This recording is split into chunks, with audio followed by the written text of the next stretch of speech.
Fenland drains, home to monster pike. With miles and miles of water to choose from, it can be challenging. As winter slowly arrives and water temperatures cool, the pike fishing becomes less productive. With the pike's metabolism slowing down, so does the fishing. So I decided to head down to the drains for a few days to target some big pike. And the plan is to try and get this massive 30-pounder that I saw a couple of years back. That is the goal. That's why I keep coming back here. So it's now a case of basically just setting the rods up, getting these rigs baited up, and then hopefully catching a few fish. But the drain is a little bit different to when we turned up last time. There's quite a bit of colour. We had that storm burst and the rivers have been in a bit of a state, if I'm honest. And the clarity of water, there's none at all now. It's like muddy chocolate soup. So the plan of attack on this session is just do what we normally do, just fish a couple of leisure dead baits, a float rod, rotating around the swim and just try and entice any part that's in the area. So one of the main reasons I've actually come down to these drains is because the rivers have been a little bit up and down with the rain and the snow that we've had these past couple of weeks. And it has made the sessions quite difficult. They're certainly not as productive as there was a few weeks back, and obviously we're in December now, so it's going to make life a little bit difficult for catching them. And I'm guessing on here it might be a case of catching the odd straggler coming through. I'm hoping there's a few bait fish. I did see a small shoal of them just coming through here as I turned up about half an hour ago, so I'm crossing my fingers that we can get some action later on.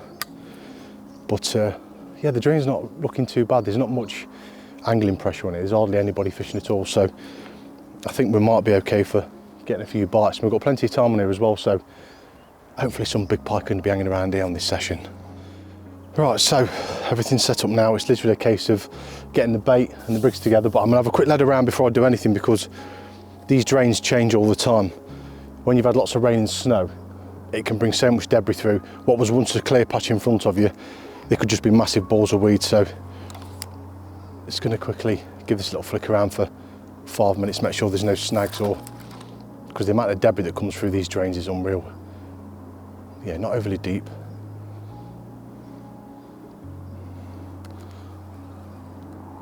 Oh, here we go. A little bit of debris there, or weed.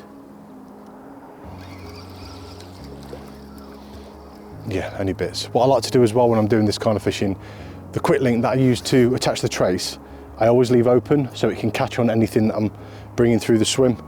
So it looks like there's little pockets of weed here and there, but yeah, very shallow. That's soft, that's nice. Soft silt, which is normal for these drains.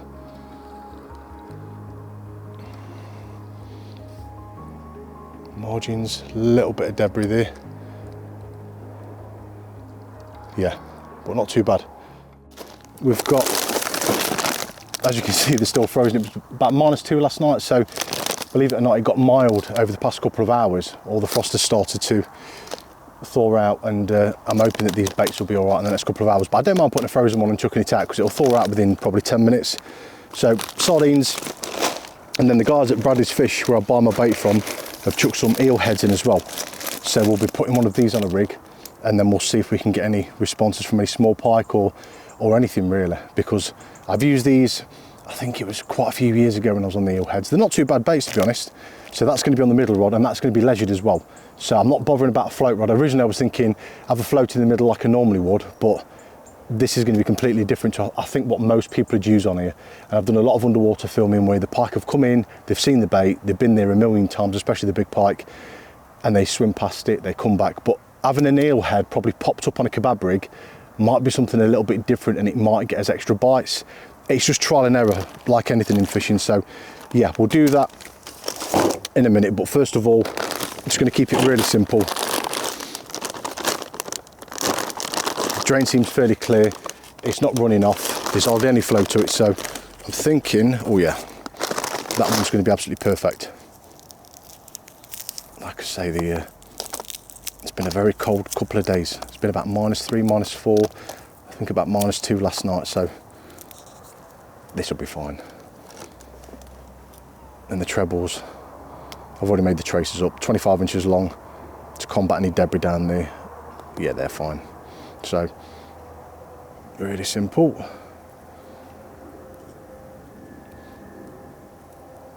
And then what I'll do in about an hour's time, when I go for a recast, I'll literally just put one of these bolster inserts inside the fish and just have it popped up just gently off the bottom. It's a really good presentation for down here.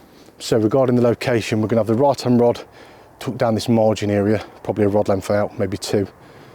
And I'm just going to keep moving the baits around. I noticed when I did a bit of underwater filming not too long ago, that regular recasting does entice the fish to come back in the swim, even if they're not up for a feed, especially the bigger pike. I got loads of footage. Half of it I didn't even put on the channel, to be honest, because it was there was so much of it, these big pike coming through, but they were just not having any of it at all. So it's a case of if they're going to be there, we need to get that bite. So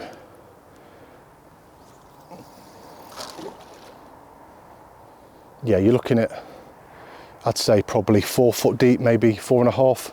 So it's very shallow at the moment.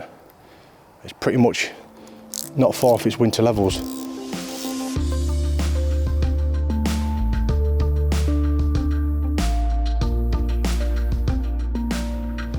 Oh, left hand rod's just shut off.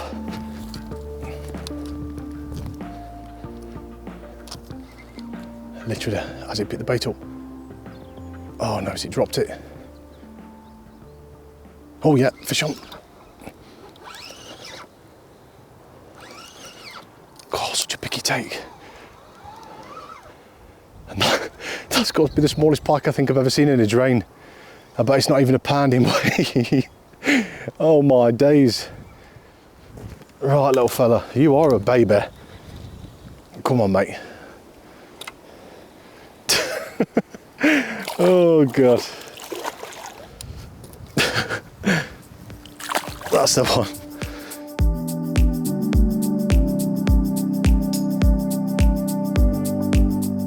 Right, so slight change in tactic. Bolster insert straight inside the fish, and that's going to be, let's say you've got the deck there, it's just going to be resting just up like that. That's going to be absolutely perfect for what we need. There's loads of blood and oils coming out of this bait now, and yeah, very strange take. You can see the couple of marks on the actual bait just here.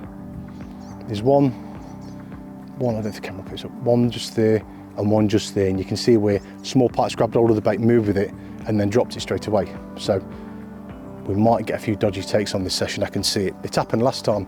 There is a few mitten crabs, not many. I've seen them on the underwater filming, but other than that, that's a clear indicator that there's a small pike coming, grabbed the bait and then just dropped it. Well, the last session we did on this drain, we had 5 fish in 2 days.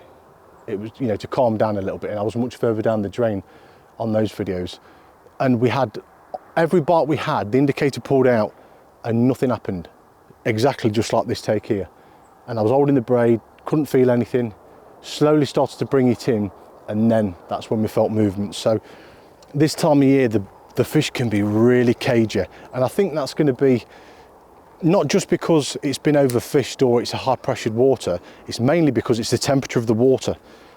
October, November, the pike just demolish the baits, they'll go for them, and that's why if people get deep up pikes, it's mainly going to be October, November. They get so many problems.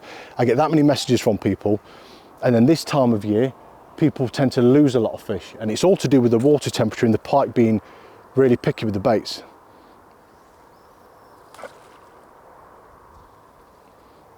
And that's a common theme on pretty much any venue. It's always that change from autumn to winter. This has been recast literally a couple of minutes ago. Don't tell me it's a small pike going for the bait, please. Have we got anything? Yes, we have. Yeah, fish on, fish on. What have we got there? So picky. Feels like a small one by the feel of it. I could be wrong. What have we got here? And it wouldn't surprise me if he's only just hooked in the scissors. Yeah, oh, he's only just hooked. The bait's hanging out his mouth. Come on then. Oh, that's what we like. Go on, my son.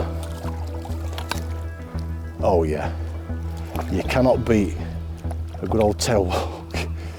Get some welly, mate. Go on, here we go. Is he going for it? No. Right. Not very big, but we're getting a few. That's the main thing. That's the one, mate. Lovely. Right, so fish number 2, it's about 11:15, starting to rain. I've had to tuck the camera under the brolly and it seems that there might be a few fish coming through. I've had quite a few aborted takes on the right hand rod, but this left hand rod was the one that did this fish. And yeah, the drain is absolutely hammering through, so I might have to give the indicators a miss and just fish on the clutch, a really slack clutch. But we'll give that a go in a minute and find out. But for now, we'll get this one back. I'm hoping its mum comes along later on or maybe tonight. I'm thinking 4 or 5 o'clock might be a good time for catching a big one in here, but only time will tell. Oh, back here you go, mate. That's the one.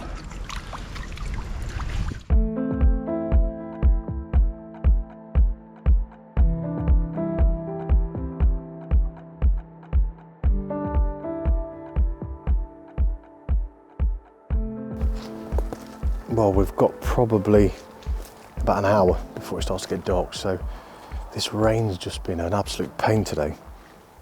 Ooh. It's like an ice skating ring down here. Right, the drain, believe it or not, has actually dropped down probably 12, maybe 15 inches. But the baits aren't too bad.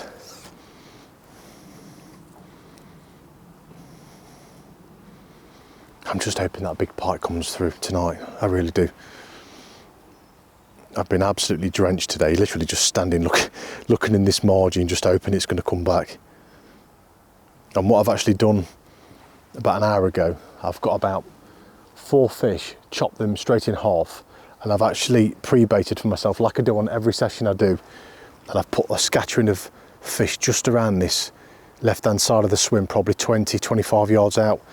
And I'm hoping that if the big pike's hanging around, if it, it picks up on the scent trail, stays in the area, I'm hoping that that might work in our favour later on. But we'll give it an hour and then I'll do one more recast. I think it gets dark about 4 o'clock now, so hopefully we can get a few fish before darkness, and then hopefully going into darkness, it might be a case of them big gills coming through. That's what we're hoping for.